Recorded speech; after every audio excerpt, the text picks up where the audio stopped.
Welcome to the Deep Dive, the show that takes the immense complexity of biological research and, well, distills it into the sharpest, most usable knowledge you need to be completely fluent in the language of life science. And today, we've really taken on a massive challenge. I mean, a huge one. We are diving into the foundational unit of all living things, the cell. This isn't just naming parts, is it? Oh, not at all. This is a total immersion. We're going to explore the entire architecture, the energy economy, communication, reproduction, really the core machinery of biology itself. That's right. And our mission for you, the learner, is synthesis. We want to give you a definitive, audio-friendly summary of this whole unit.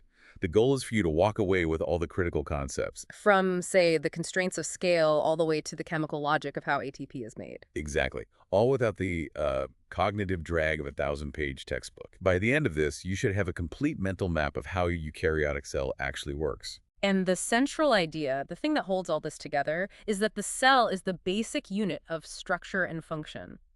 We'll be focusing mostly on eukaryotic cells because their internal organization is just incredible. They're like little chemical factories. They are. They use membranes to create compartments organelles, which lets all these incompatible reactions run at the same time, orchestrating everything from harvesting energy to communication. To kind of ground this, let's think about what drives someone to study this stuff. I was reading about Dr. Diana M. Bautista at UC Berkeley. Oh, her story is great. It's fantastic. Her path was not straight at all. She started out interested in art, then moved into environmental science. And then she ended up in neuroscience. The moment that apparently hooked her was watching live electrical signals in real time firing from the vision cells of a fruit fly. You can just imagine that, seeing function right there, expressed as electricity. It's immediate. And that story, I think, gets to her core philosophy, which is that science really needs diverse perspectives. That, anybody can be a scientist. And her work now on the signaling pathways for chronic pain and itch shows you that direct link, right? From the tiny molecular bits we're about to discuss to huge organism-level experiences. Absolutely. If a tiny part of that machinery breaks, say, a signaling receptor is overactive, that can translate directly into a life-altering chronic condition. Okay, so let's unpack the cell itself. We have to start with the problem of scale. It's just mind-boggling. It is. Most cells are between 1 and 100 micrometers. So a millionth of a meter. To put that in perspective, you go from your own height in meters down to a cell in millionths of a meter and then all the way down to atoms, which are in billionths of a meter. That range is immense. And because of that scale, the history of cell biology is really the history of its tools, specifically microscopy. For centuries, that just meant light microscopy, or LM. Right. It uses visible light, magnifies things maybe up to 1,000 times. But the key isn't really the magnification. It's the resolution, isn't it? That's the real limit. Exactly. Magnification just makes it look bigger. Resolution is about clarity, the ability to tell that 2 points are actually separate. And with light, because of its wavelength, you hit a hard limit. Around 0.2 micrometers or 200 nanometers, anything smaller than that just blurs together no matter how much you magnify it. Which is why the invention of electron microscopy, or EM, was such a revolution. It uses a beam of electrons, which have a much, much shorter wavelength. And that gives you a huge jump in resolution. 100-fold improvement, at least, down to about 2 nanometers. Suddenly, the whole internal world of the cell, all the organelles, snapped into focus. And we have two main types here. The first is the scanning electron microscope, the SEM. The SEM gives you those incredible 3D-looking images of the surface. It scans the surface of the specimen, which is usually coated in gold. And you get this amazing detail of the topography, like the texture of cilia on a lung cell. Just beautiful stuff. Then you have the transmission electron microscope, the TEM. This is for looking inside. So the SEM is the exterior photo, and the TEM is the architectural blueprint. That's a perfect analogy. With a TEM, you take a super thin slice, stain it with heavy metals, and the beam passes through it, revealing the cross-sections of everything inside. Now, it's important to remember that for both of these, you have to kill the cell.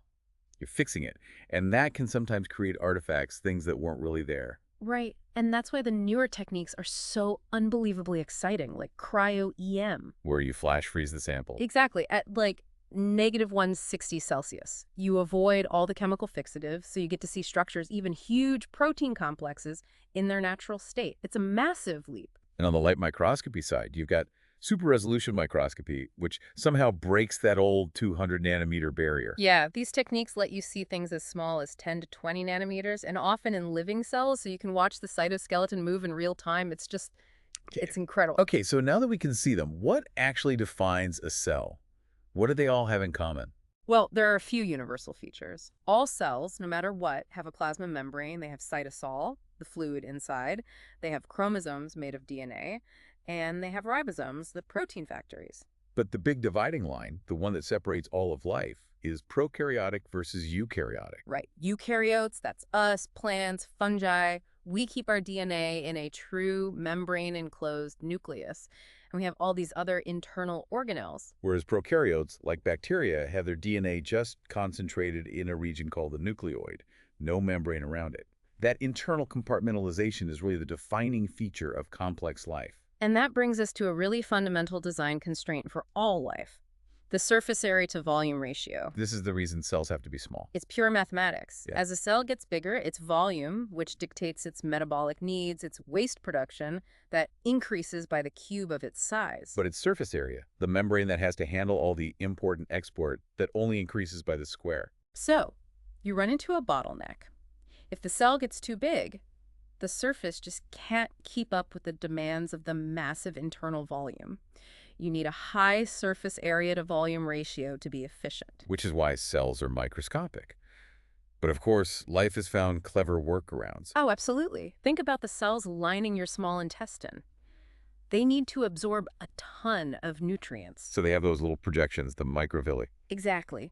These tiny little fingers dramatically increase the surface area for absorption, but without massively increasing the cell's volume. It's a brilliant solution. All right, let's start the grand tour of the eukaryotic cell. The control center seems like the right place to begin. The nucleus. Absolutely. The nucleus is bounded by the nuclear envelope. And what's interesting is that this is actually a double membrane too, lipid bilayers. And it's continuous with the endoplasmic reticulum, which we'll get to. It is. And this envelope is dotted with nuclear pores. These aren't just simple holes. No, they're like little gatekeeper complexes. They are. A whole complex of proteins that meticulously controls what goes in, like regulatory proteins, and what comes out, like mRNA carrying genetic instructions. And inside, the DNA isn't just a tangled mess. It's associated with proteins, like histones, to form this material called chromatin. Right. And when the cell gets ready to divide, that chromatin condenses like crazy, folding up into the distinct chromosomes we recognize. Deep inside the nucleus, you often see this dark spot, the nucleolus. It's not membrane-bound, but its job is absolutely critical. That's the factory where ribosomal RNA, or rRNA, is made, and where the ribosome subunits are put together before they get exported out. Which brings us to the ribosomes themselves, the actual protein-making machines. They're complexes of rRNA and protein, and they carry out translation. And a key point, they are not considered membrane-bounded organelles. We find them in two main places, right? And where they are determines what kind of protein they make. That's the key. You have free ribosomes just floating in the cytosol. They generally make proteins that will function right there in the cytosol, like the enzymes for glycolysis. And then you have bound ribosomes. Bound ribosomes are attached to the outside of the rough ER or the nuclear envelope. They're making proteins that are destined to be inserted into a membrane, or secreted from the cell, or sent to a specific organelle like a lysosome. The location is like a molecular shipping address. This leads us perfectly into the endomembrane system, this huge interconnected network for manufacturing and trafficking. And it's a whole system. It includes the nuclear envelope, the endoplasmic reticulum, the Golgi, lysosomes, vesicles, all working together. Either by being physically connected or by sending little cargo packages, transport vesicles back and forth. The biggest player here is usually the endoplasmic reticulum, the ER. It's this massive network of tubules and sacs called cisternae. And it carves up the cell, right? It separates the inside of the ER, the lumen, from the cytosol outside. Exactly. And we split the ER into two types.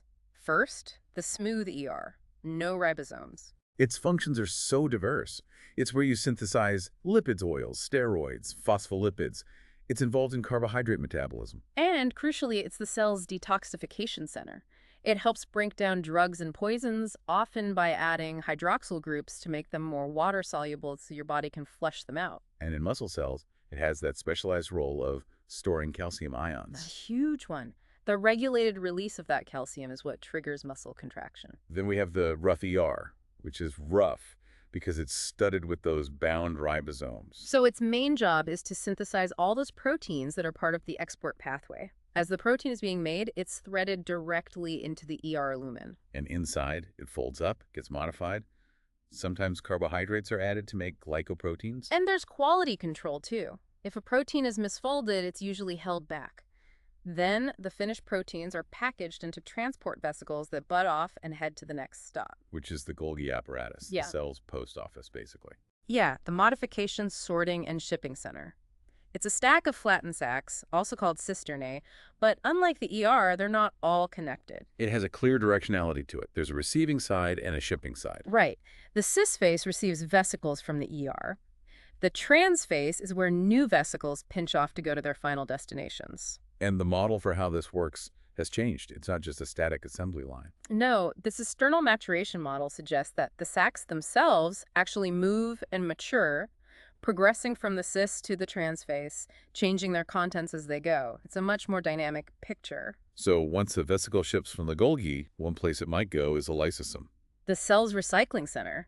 These are sacs of potent hydrolytic enzymes that work best in an acidic environment. And they are critical for a couple of processes. One is phagocytosis. Cell eating, like when an immune cell engulfs a bacterium, the lysosome fuses with that vesicle and just digests the contents. But also autophagy, self-eating. Which sounds bad, but it's essential.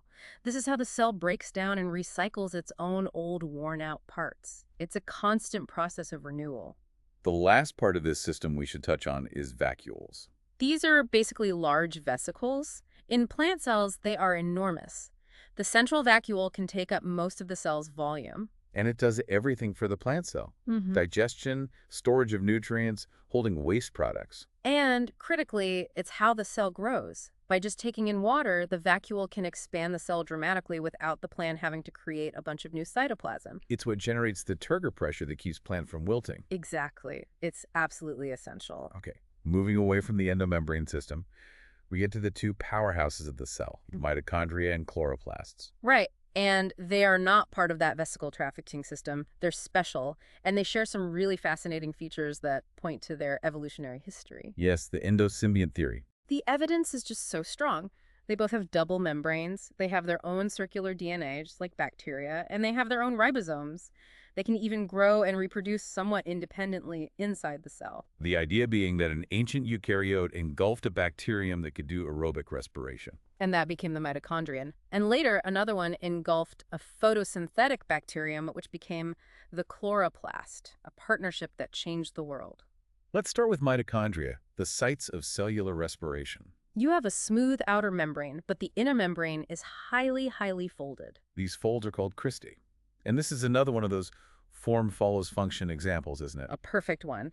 All those folds dramatically increase the surface area available for the chemical reactions of ATP synthesis. And that inner membrane divides the mitochondrion into two compartments, the inner membrane space and the innermost mitochondrial matrix. And the matrix is where you find the mitochondrial DNA, the ribosomes, and the enzymes for the citric acid cycle. The inner membrane itself is where the final energy payoff happens. Then, in plants and algae, you find chloroplasts. The site of photosynthesis, converting light energy to chemical energy. They also have a double membrane. But inside, they have another system of membranes organized into these flattened sacs called thylakoids. Right. The thylakoids are often stacked up like poker chips into structures called grana, and the thylakoid membrane is where all the light capturing happens. And the fluid-filled space around them is the stroma. That's where the sugar-building part, the Calvin cycle, takes place. One last organelle to mention here, peroxisomes. They're a bit different, not part of the endomembrane system. No, they're specialized oxidative organelles. They contain enzymes that transfer hydrogen from various substrates to oxygen, producing hydrogen peroxide, H2O2. Which is pretty toxic. Very. So the peroxisome also contains another enzyme that immediately converts that hydrogen peroxide into harmless water. It's a perfect example of compartmentalizing a dangerous chemical reaction. Okay, so none of these structures are just floating around randomly. There's an internal scaffolding that holds everything in place and allows for movement. The cytoskeleton. Yes, this dynamic network of protein fibers that runs throughout the cytoplasm. It provides mechanical support, maintains cell shape. Which is especially important for animal cells that don't have a rigid cell wall. Totally. And it anchors organelles. And maybe most importantly, it facilitates movement. It's a highway system, Yeah, and it works with motor proteins. exactly. These motor proteins use ATP to walk along the cytoskeletal tracks, dragging cargo like vesicles or even whole chromosomes. The classic example is a nerve cell, where vesicles have to travel huge distances down the axon. That's all powered by motor proteins on microtubules. So we have three main types of fibers in the cytoskeleton. Let's start with the biggest. Microtubules. They're the thickest, about 25 nanometers. They're hollow rods made of tubulin. Their main job is to resist compression. They act as the main tracks for organelle movement, and they're the core components of cilia and flagella. Right.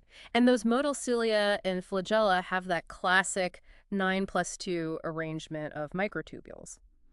It's the sliding of these microtubules, powered by motor proteins called dyneins, that creates the bending motion. Next up, the thinnest fibers, microfilaments. These are made of the protein actin, and their job is to bear tension-pulling forces. The most famous example is in muscle contraction, where actin works with another motor protein, myosin. Yes. But they also are involved in amoeboid movement, the pinching of an animal cell during division, and they form the structural core of those microvilli we talked about earlier. And in the middle, we have intermediate filaments. Right. These are built from various proteins like keratins. They're the most permanent, durable part of the cytoskeleton. Their job is also to bear tension, acting like internal guy wires that reinforce the cell's shape and anchor the nucleus. Okay, that covers the internal structure. Let's zoom out to the boundary of the cell, the plasma membrane. Our understanding of it is captured by the fluid mosaic model, which is a great name because it captures the two key properties. Fluid and mosaic. Let's start with the fluid part. The basic structure is a phospholipid bilayer. These are amphipathic molecules. Meaning they have a water-loving hydrophilic head and a water-fearing hydrophobic tail. Correct. And in water, they spontaneously form this bilayer with the tails hiding inside, away from the water. But it's held together by really weak hydrophobic interactions. Well, it's not rigid. The lipids are constantly shifting around. Incredibly fast. A single phospholipid can move sideways millions of times a second. It's very fluid. And in animal cells, cholesterol plays a key role in regulating that fluidity. It does. It acts like a buffer. At warm temperatures, it restrains movement and makes the membrane less fluid. But at cool temperatures, it prevents the lipids from packing too tightly, so it stops the membrane from solidifying. Okay, so that's the fluid part. What about the mosaic? The mosaic refers to all the proteins that are embedded within this sea of lipids. You have integral proteins that penetrate the hydrophobic core, and peripheral proteins that are just loosely attached to the surface. And these proteins are what give the membrane most of its specific functions. They're not just passive bystanders. Not at all. They act as channels for transport, as enzymes, as signal receptors, as markers for cell recognition, as junctions to join cells together. They do everything. Because of that hydrophobic core, the membrane is inherently selective about what it lets through. It has selective permeability. Small, nonpolar molecules like oxygen and CO2 can just dissolve in the lipid and slip right through. But ions and polar molecules like glucose or even water have a tough time. They're repelled by that oily core. So they need help. They need transport proteins to get across, And there are two main kinds, channel proteins. which are basically just hydrophilic tunnels. A great example is aquaporins, which are specialized channels just for water. They allow billions of water molecules to pass through per second. And then there are carrier proteins. These are different. They physically bind to the molecule they're transporting, change their shape, and then shuttle it across the membrane. Okay, so let's get into the transport mechanisms. We can divide them into passive and active. Right. Passive transport is downhill. It doesn't cost the cell any energy because substances are just moving down their concentration gradient. The simplest form is just diffusion. The random movement of particles from where they're more concentrated to where they're less concentrated. And a special case of that is osmosis, which is the diffusion of water across a selectively permeable membrane. Water moves to try and balance out the solute concentration on both sides. Exactly, which is why the tonicity of the surrounding solution is so important for a cell. Right. For an animal cell, you want an isotonic solution, where the solute concentration is the same inside and out. If you put it in a hypotonic solutionless solute, outside water rushes in and the cell can burst. In a hypertonic solution, more solute outside water rushes out and the cell shrivels. But plant cells are different because they have that cell wall. They love a hypotonic environment. Water rushes in, but the wall pushes back, creating turgor pressure. That's what makes the plant firm and turgid. And facilitated diffusion is still passive. It's still passive. Sure. It's just diffusion that is helped along or facilitated by a transport protein. The direction is still downhill, but the protein just speeds up the process.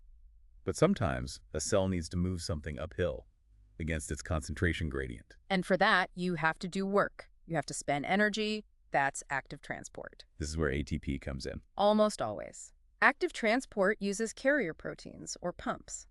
And ATP powers them, usually by transferring a phosphate group to the pump, which causes it to change shape and move the solute against its gradient. The classic example here is the sodium-potassium pump. A huge one. It's constantly working in your cells, pumping 3 sodium ions out for every 2 potassium ions it pumps in. It maintains the steep gradients that are essential for things like nerve impulses. And that pumping of ions, that uneven distribution of charge, creates a voltage across the membrane. The membrane potential. The inside of the cell is typically negative relative to the outside. This creates an electrochemical gradient for ions, which is a combination of the chemical concentration gradient and this electrical force. And cells can get really clever with this. They can use one gradient to power the movement of something else. That's cotransport. It's a form of indirect active transport. For example, a plant cell will use ATP to pump protons out, creating a massive proton gradient. And then it uses the potential energy of those protons flowing back in to drag sucrose into the cell against the sucrose gradient. It's incredibly efficient. Okay, what about really big stuff like whole proteins or even bacteria? For that, you need bulk transport, which involves vesicles. To get stuff out, you have exocytosis. Right. A vesicle from the Golgi moves to the plasma membrane, fuses with it, and just spills its contents to the outside. That's how hormones like insulin are secreted. And to bring stuff in, you have endocytosis, which comes in 3 flavors. First, phagocytosis, or cellular eating. The cell extends pseudopods to engulf a large particle, forming a food vacuole. Then penocytosis, cellular drinking. The cell just gulps in droplets of the extracellular fluid in tiny vesicles. It's not specific. But the third type is highly specific, receptor-mediated endocytosis. The membrane has receptors for a particular molecule. When those receptors bind their target, they cluster together and the membrane pinches inward. So the cell can acquire huge quantities of a specific substance, like cholesterol carried by LDLs, without bringing in a bunch of other random stuff. Exactly. It's targeted import. We've mentioned energy and ATP a lot, and let's really dive into how the cell manages its energy, bioenergetics. The sum total of all the chemical reactions in an organism is its metabolism. And these reactions are organized into metabolic pathways. We can split these pathways into 2 types, catabolic, which are the downhill breakdown pathways. They release energy by breaking complex molecules into simpler ones. Cellular respiration is the prime example. and anabolic pathways. The uphill building pathways, they consume energy to construct complex molecules from simple precursors, like building a protein. And all of this is governed by the laws of thermodynamics. Right, the first law is conservation of energy. Energy can't be created or destroyed, only transformed. And this second law is the one that really matters for biology. Every energy transfer increases the entropy or disorder of the universe. A process is only spontaneous if it leads to a decrease in the system's free energy, what we call G. So spontaneous reactions have a negative change in free energy, a negative delta G. Right. We call those exergonic reactions. They release energy. Reactions that require energy input have a positive delta G and are called endergonic. And a cell at equilibrium where delta G is 0 is a dead cell. Life is all about staying far from equilibrium. To do that, to power all those necessary endergonic reactions, the cell uses an energy shuttle molecule, ATP, adenosine triphosphate. The hydrolysis of ATP breaking off that third phosphate group is a highly exergonic reaction. It releases a lot of energy. And the cell couples that energy release to the work that needs to be done. This usually happens through phosphorylation. ATP transfers that phosphate group to another molecule, creating a high-energy phosphorylated intermediate, which then has the energy to do its job. And the speed of this ATP cycle is just mind-blowing. A working muscle cell can recycle its entire pool of ATP 10 million times per second. It's a constant cycle of being made and being used. Now, even if a reaction is exergonic, it often won't just happen on its own. It needs a push to get started. The activation energy, the initial investment of energy needed to break the existing bonds in the reactants. This is where enzymes come in. Enzymes are biological catalysts. They speed up reactions by lowering that activation energy barrier. And crucially, they don't change the overall delta G of the reaction. They just make it happen much, much faster. And they're incredibly specific. The reactant, or substrate, binds to a specific pocket on the enzyme called the active site. And it's not a rigid lock-and-key fit. It's what we call induced fit. The binding of the substrate actually causes the enzyme to change its shape slightly, creating an even tighter, more perfect fit. Like a handshake. A handshake is the perfect analogy, and this close interaction is what allows the enzyme to do its catalytic work. Enzyme activity is also highly sensitive to its environment, temperature and pH. Every enzyme has an optimal temperature and pH where its shape is perfect for its function. The enzymes in your stomach work best at pH 2. The ones in your intestine work best at pH 8. And many enzymes need non-protein helpers or cofactors to work. Right. These can be metal ions or organic molecules called coenzymes, which are often derived from vitamins. To control metabolism, the cell has to be able to regulate its enzymes, turn them on and off. Absolutely. One way is through inhibitors. Competitive inhibitors mimic the substrate and physically block the active site. But non-competitive inhibitors are more subtle. They are. They bind to a different part of the enzyme, an allosteric site.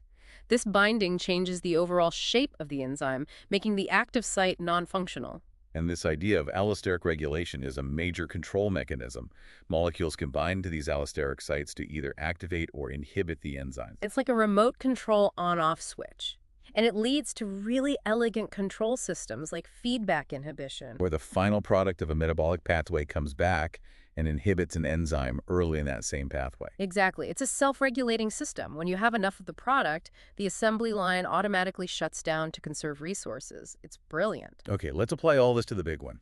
Cellular respiration, the process of harvesting energy from food. At its core, respiration is a series of redox reactions. Oxidation is the loss of electrons. Reduction is the gain. In this case, glucose is oxidized and oxygen is ultimately reduced.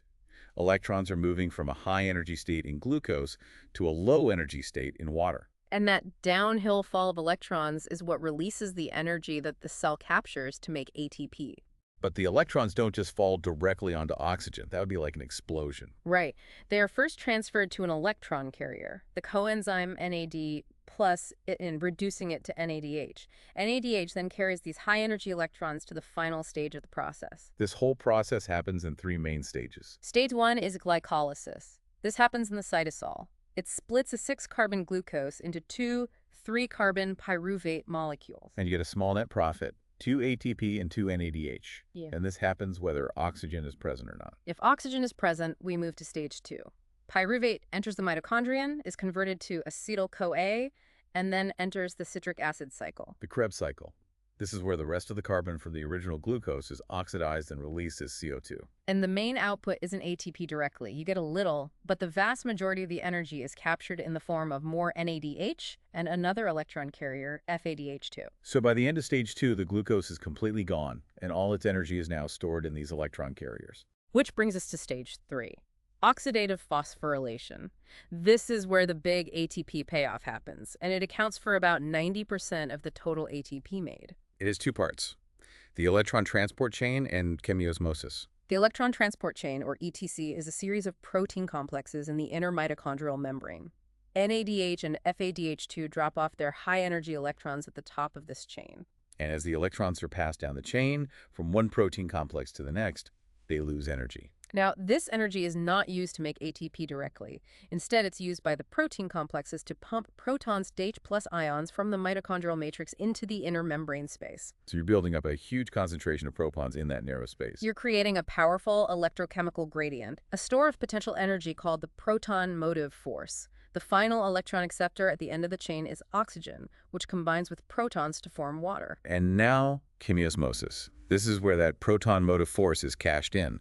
The protons flow back down their gradient, back into the matrix, but they can only do so by passing through a remarkable molecular machine called ATP synthase. It's like a turbine. It's exactly like a turbine. The flow of protons makes a part of its spin, and that rotational energy is used to physically cram a phosphate group onto ADP, making ATP. It's an incredible conversion of energy. Yeah. And the total yield is somewhere around 32 ATP per glucose molecule. But what happens if there's no oxygen? The ETC backs up. Yeah. NADH has nowhere to drop off its electrons. And the cell runs out of NAD plus send, which is essential for glycolysis to continue. So glycolysis would stop and the cell would die. Unless it has a backup plan. Fermentation. The whole point of fermentation is just to regenerate that NAD plus so that glycolysis can keep running and making at least a little bit of ATP. In alcohol fermentation, like in yeast, pyruvate is converted to ethanol, and NADH is oxidized back to NAD plus in the process. In lactic acid fermentation, like in our muscle cells during intense exercise, pyruvate is directly reduced by NADH to form lactate, again regenerating the NAD plus end. So it's a quick fix that yields only 2 ATP compared to the 32 from aerobic respiration. A huge difference. Now let's reverse the flow of energy and look at photosynthesis. The process that captures light energy and stores it as chemical energy in sugar.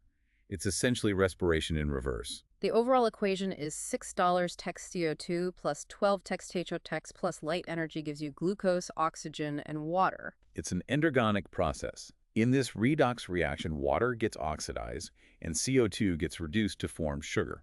It happens in 2 stages, the light reactions, which capture the solar energy, and the Calvin cycle, which uses that energy to build the sugar. The light reactions happen in the thylakoid membranes of the chloroplast. They depend on pigments, mainly chlorophyll A, which absorbs light energy. These pigments are organized into photosystems, and the process begins when light energizes an electron in photosystem 2. To replace that electron, a water molecule is split. This is where the oxygen that we breathe comes from. It's a byproduct. That energized electron then falls down an electron transport chain. And here's the amazing part. It's the same principle as in the mitochondria. Exactly. The energy released by the falling electron is used to pump protons, this time into the thylakoid space, creating a proton-motive force. And those protons flow back out through an ATP synthase, making ATP. It's called photophosphorylation. The electron then gets re-energized by light at photosystem I and is finally passed to NADP plus A, reducing it to NADPH. So the outputs of the light reactions are ATP and NADPH, which are then used in the next stage. The Calvin cycle. This happens in the stroma. It's an anabolic cycle that uses the energy from ATP and the reducing power of NADPH to build sugar from CO2. It starts with carbon fixation. The enzyme rubisco attaches a CO2 molecule to a 5-carbon sugar called RoBP. Then, in the reduction phase, ATP and NADPH are used to convert this molecule into a 3-carbon sugar G3P. This is the actual product of the cycle. And finally, in the regeneration phase, the cycle uses more ATP to rearrange the remaining molecules back into the starting RoBP so the cycle can continue. Now, there's a problem with this process, especially in hot, dry climates. Photorespiration. Exactly. When a plant closes its stomata to conserve water, CO2 levels drop and O2 levels rise inside the leaf. And the enzyme rubisco can accidentally bind O2 instead of CO2. Which is wasteful. It consumes ATP and produces no sugar. So some plants have evolved workarounds. C4 plants, like corn, spatially separate carbon fixation. They use a different enzyme in their outer cells to first fix CO2 into a 4-carbon compound. And then they shuttle that compound into deeper cells where they release the CO2 at a very high concentration, basically force-feeding it to rubisco and avoiding the oxygen problem. And CAM plants, like cacti, use temporal separation. They open their stomata and fix CO2 at night, storing it as an acid. Then, during the day, they close their stomata and release that stored CO2 to run the Calvin cycle. 2 very clever solutions to the same problem. Okay, let's shift gears to how cells coordinate all this activity, cell communication. It happens in 3 stages: reception, transduction, and response. Reception is when a signaling molecule, a ligand, binds to a specific receptor protein. This causes the receptor to change shape and become activated. Transduction is the relay race. The signal is converted and passed along a pathway of other molecules, often a cascade of protein kinases activating each other. And this cascade allows for huge signal amplification. One signal molecule at the surface can lead to a massive response inside the cell. And finally, the response. The signal triggers some specific cellular activity, like turning on a gene or activating an enzyme? There are a few major types of receptors. G protein-coupled receptors, or GPCRs, are a huge family. They work with an internal G protein. And then you have receptor tyrosine kinases, RTKs. When they bind a ligand, they pair up and activate each other by phosphorylation. And what's interesting about RTKs is that they can often trigger multiple signaling pathways at once. They're heavily involved in cell growth, which is why when they malfunction, it's often linked to cancer. We should also mention second messengers, like cyclic AMP or calcium ions. These are small, non-protein molecules that can diffuse quickly through the cell, helping to broadcast the signal far and wide from the membrane. And one of the most profound responses a cell can have is to a signal that tells it to die, apoptosis. Programmed cell death. It's a controlled, orderly self-destruction that's essential for normal development, like getting rid of the webbing between our fingers and toes as an embryo. The cell neatly packages itself up for disposal by scavenger cells, avoiding any inflammation or damage to its neighbors. The final topic is the ultimate coordinated activity, the cell cycle and division. This is the life of a cell, from its formation to when it divides. It's mostly spent in interphase, which is about growth and DNA replication. Interphase has three parts: G1 for growth, S phase for synthesis, where the DNA is replicated, and G2, a final growth phase. After S phase, each chromosome consists of two identical sister chromatids joined at the centromere. And the cell enters the M phase, which is mitosis, the division of the nucleus, and cytokinesis, the division of the cytoplasm. Mitosis is this incredible, precise dance of the chromosomes, orchestrated by the mitotic spindle made of microtubules. You have the stages: prophase, metaphase, where the chromosomes all line up in the middle. And then the most dramatic stage, anaphase.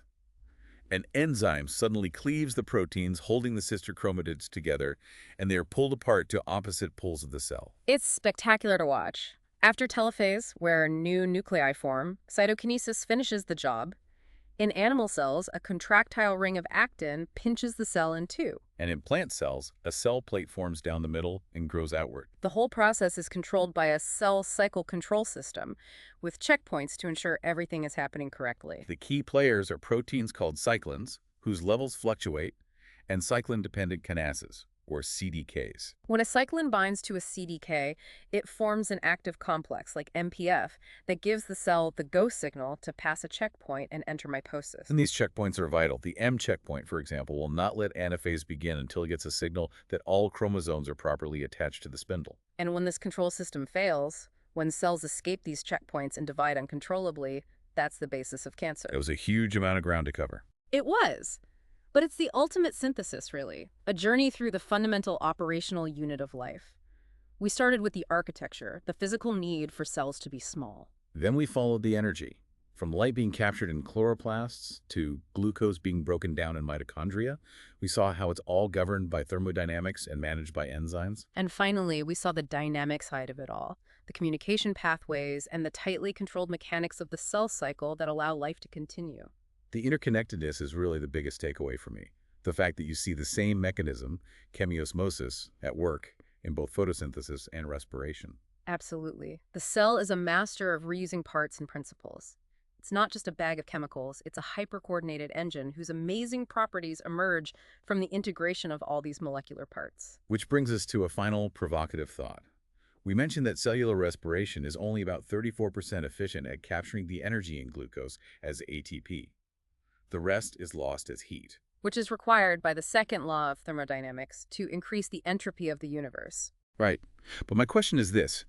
Given the incredible precision of all this machinery, the specificity of enzymes, the mechanism of ATP synthase, what is the fundamental limit that prevents the cell from being, say, 90% or 100% efficient? Why is losing so much energy as heat an unavoidable cost of being alive? It's a deep question that sits right at the intersection of biology and physics, a perfect place to end. Thank you for joining us on this comprehensive deep dive into the cell. We trust you now have a rock-solid foundation for understanding the core unit of life. Goodbye, and keep questioning the efficiency of the world around you.